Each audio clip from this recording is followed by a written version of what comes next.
Hello, this is Matt on the Moon Lambo channel.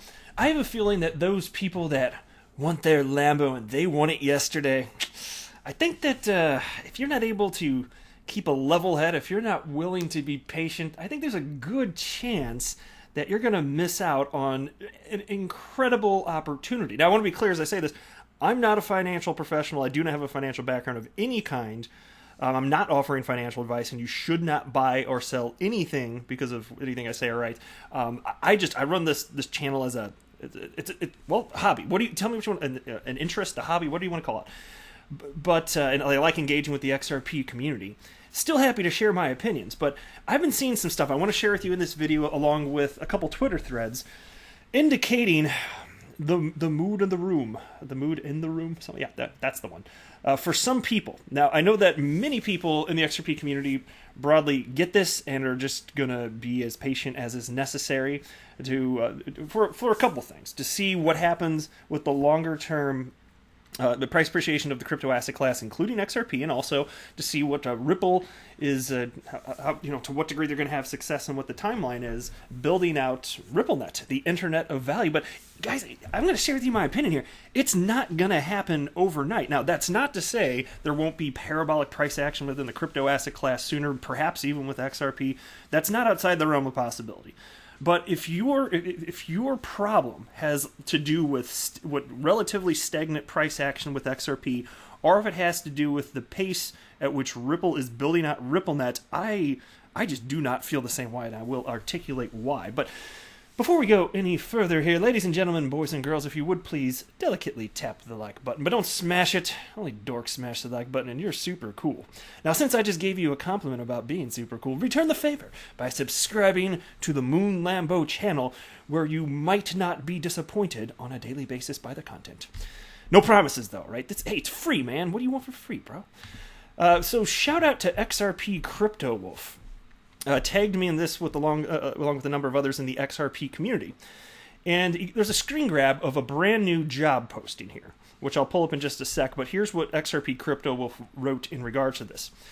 Ripple is hiring, and it was snagged from the texture, but anyway. Ripple is hiring a senior test automation engineer to design and implement test automation tooling on RippleNet and on-demand liquidity. So there you go. They're still trying to hire people right now to help build out the RippleNet ecosystem along with on-demand liquidity, which of course utilizes XRP as a bridge currency. And my investment thesis is that utility matters and will win the day. So as long as I continue to see progress, even if it doesn't mean moon tomorrow, cool. I just want to see things heading in the right direction. It's just, what was that Bill Gates quote? I can't say it verbatim, but it just popped in my head. It's something like, people drastically overestimate in the short term what will be accomplished, but over like a 10-year period, they underestimate. I suspect it's going to look something like that. Just when it comes to new technology getting rolled out, I suspect it will look something like that. And so it was kind of interesting the way they wrote this, and I think there actually was an oversight in this. I think it's probably safe to say. Here's the screen grab right here, and so you can see, as a senior test automation engineer, and this is the official Ripple job posting here, you will have the opportunity to work with some of the best engineers in the cryptocurrency space. You will design and implement test automation tooling on RippleNet, and then parentheses they write XCurrent, XVIA, XRapid. Do you guys see a problem with that? It's interesting. So XCurrent, that's what is broadly known as RippleNet right now, right? And XRapid, that's the old name for on-demand liquidity. So they're using branding that they have Xnayed. It's no longer being used. And I'm wondering, is this either an oversight, or internally are they still using these names for these different products? Makes me wonder. It's got to be one or the other, right? So what do you think it is? It was an oversight, or internally perhaps do they use these? I don't know why else it would be. But it's been a hot minute. So when I saw that, I thought, wait a minute, is this a brand new job posting? Did you steer me wrong, XRP Crypto Wolf? No, I didn't think that.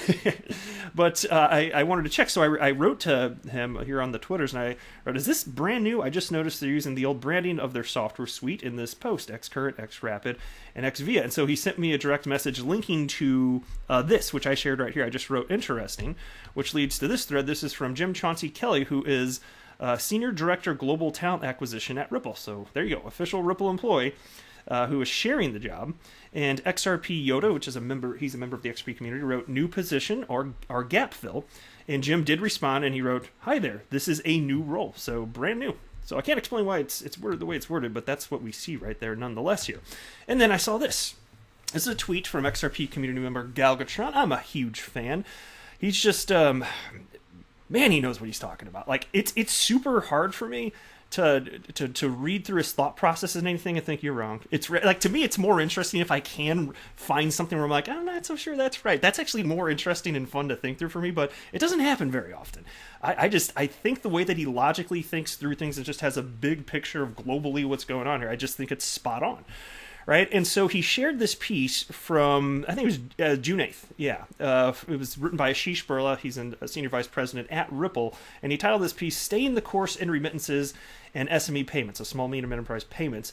And this is where they highlighted that their strategy for on-demand liquidity was changing, and that volumes, liquidity as a result would likely come down in the short term. But he outlined the bigger vision of what they're trying to do, this or that, and so it was clearly a pivot. They knew what it would do, but that they thought that would be better, and they thought that not pivoting, although the volume would have stayed higher, would not have been in line with the goals they have set, for the longer term vision of all this. And so Galgatron wrote the following: "I'm really sick of people complaining about the slow pace of on-demand liquidity expansion.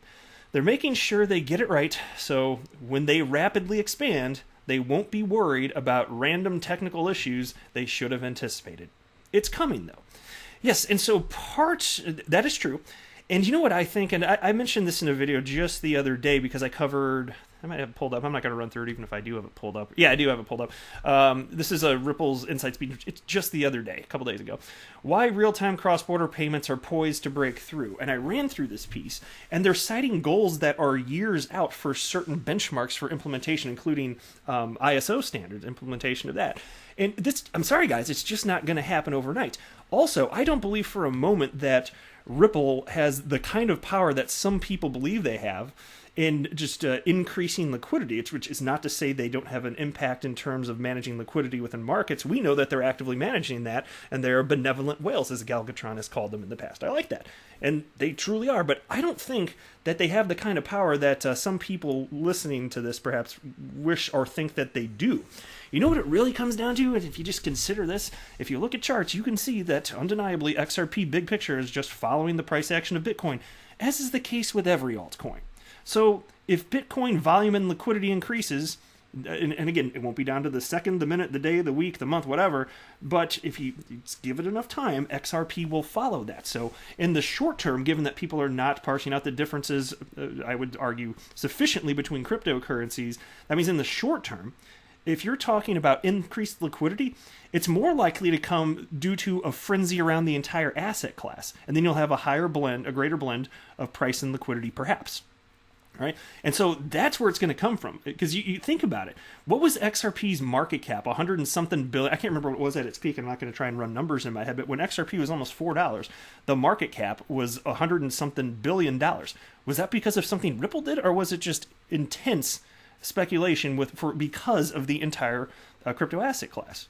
Well, I would argue that it was purely speculation, having not that much to do in big picture with the developments around RippleNet and XRP being used as a bridge currency, which isn't to say that I'm not making the point that it doesn't matter what Ripple's doing. No, of course it does, and they're controlling it to the degree they can. I just don't think that they have nearly as much power as some people think that they do. And so you can go through, and there's, I think this is what I wanted to pull up. Yeah, right here. Stuart XRP wrote, "Lots of people are complaining because they are being misguided by some XRP celebrities feeding them false info. It won't get any better. They need to realize 2025 to 2030 for lots of lovely XRP utility, but no, they want it today because the truth takes a long time." Now, I'm not going to pretend to know what the timeline will look like for actual adoption, and a lot of it does have to do with the maturation of the asset class, which, again, Ripple only has a little bit to do with, in my humble opinion here. So as far as putting target dates on this, look, I don't know how long it's going to take, but as long as there continues to be progress, I'm going to be here. I'm going to be engaging in the XRP community and running this YouTube channel And I do believe there will be at some point an instance, not a single instance, but you'll be able to track over a period of time where the adoption of RippleNet and on-demand liquidity utilizing XRP as a bridge currency will increase at an exponential pace. Now, you can already argue that has taken place. But there's been some interesting stats from Brad Garlinghouse. He had an interesting Twitter thread I cited just the other day, so I'm not going to again in this video. But it is already happening, apparently just not to the satisfaction of some people. And so what happens when people lose sight of the big picture? What is going to happen? Well, buy or sell or hold, whatever you want to do. I'm not offering financial advice, and maybe I'm wrong about everything, all right? And maybe I'm wrong and XRP goes to zero. I just don't believe that. But I just have a feeling that a lot of people that are just impatient because with a complete lack of understanding of what it takes to build this all out and how long it's going to take for the asset class as a whole to mature and become worth substantially more. I think the people that don't get that are just going to be impatient and probably regret whatever decision they make, even if it is a decade later, who knows? So that's why for me, I want exposure to this. And I admit that this is all highly risky because this has never been done before. But that doesn't speak to the degree to which I'm confident. It just means it's highly risky and this hasn't been done before. But that's where the opportunity is. And so there you go. I'm not using this as a retirement plan. If it works out super duper, maybe what I hold in terms of XRP will be worth substantially more in the future. Maybe it will. Certainly hope so. I wouldn't hate that. I know what I hate, and I would not hate that. Now, Crypto Ren then wrote in response to that tweet from Stewart XRP, I used to think 2025 to 2030, but as far as the year, that this, we'd have notable adoption. But if it's not successful by then, I feel like it won't be. That's 5 to 10 years. The landscape in tech will be different by then. That's plenty of time for other solutions to be at play. They need to be well positioned before 2025. That's 5 years at least. Galvatron wasn't having that, though. And he wrote, all these dates and premonitions supported by which facts? And I get what he's saying there, because as far as the timeline, that's why I flatly state, I don't know. I just, as long as we continue to see progress, super duper, and especially since I do firmly believe that what's more important, will allow for greater liquidity, it's going to have more so to do with the maturation of the asset class. So if I continue to see that as well, super duper. But it's extremely volatile, and we don't know when this is going to happen. Each market cycle takes a longer period of time, and that's a greater factor at play here, in my humble opinion. And it's okay to disagree if you think I'm missing something. To me, it's just fun to think through this stuff. So if you've got a better case to be made, of course, please drop it in the comments below. But this is where I'm coming from. This is what I think personally makes sense. And then you had this tweet from Johnny that I liked in response to Galgatron's initial post here. And he wrote the following, and this is interesting, especially in light of the price drop we had just the other day, right? Johnny wrote, people get so caught up in individual stocks, whereas 70% of movement is based on markets, 20% of movement is based on industry, and only 10% based on individual stock. The whole crypto market took a dump today, but yet XRP hodlers need a narrative, so they picked real-time growth strategy today. And indeed, you did see some of that, and it seemed to be, it wasn't like a widely popular opinion, but there were people, as the price of XRP went down, having nothing to do with the actual adoption and utility of XRP. There were people like, oh, see, failure, it's not working out. Oh my gosh, the sky is falling here. And so what he wrote here, the concept rings true as far as the percentages he cited, 70%, 20%, 10%. I don't know, but the concept he laid out there, as I read that, I was like, yep. I was like, that makes a ton of sense to me, and that's pretty well how I look at it here. And so, and there was, I think there might have been another, there's another tweet. It might have been in this there. If I can find it real quick, I'll share it. I don't want to make you guys wait while I'm stumbling and fumbling and bumbling around, but there we go. There, from Crypto Tato. He is not bullish on Ripple and XRP, it seems.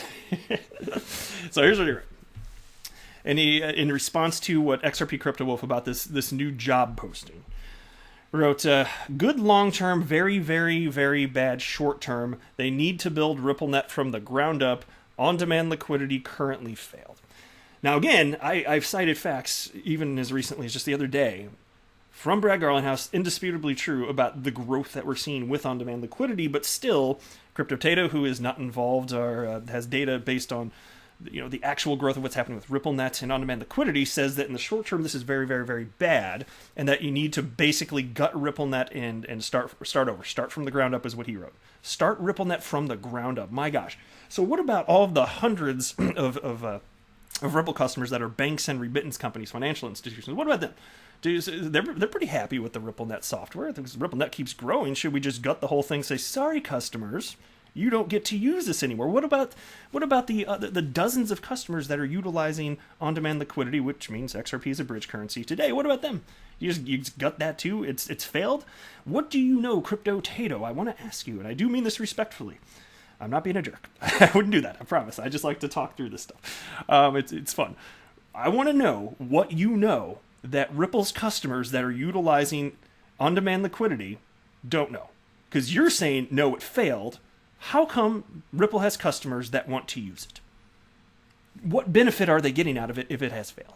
Or is it perhaps more likely that what Brad Garlinghouse has stated is accurate, which is simply that you have to have sufficient liquidity in order to build out on-demand liquidity faster? That means there have to be enough people buying and selling. What you really need is more people in the world of crypto buying and selling. That's it. Like, that's the big picture. Like, that's the lion's share of the reason. To me, it's not hard to grasp that. To me, it's really not. And so to not be able to say that, to see that, and then look at the most illiquid asset class on the entire planet, which is the cryptocurrency asset class, and draw these conclusions about, oh my God, it must be Ripple's software and the implementation, they're failing, this and that. No, the good news is it's much more simple than that. It really is. You need a more mature asset class, because what makes this possible is that people are speculating.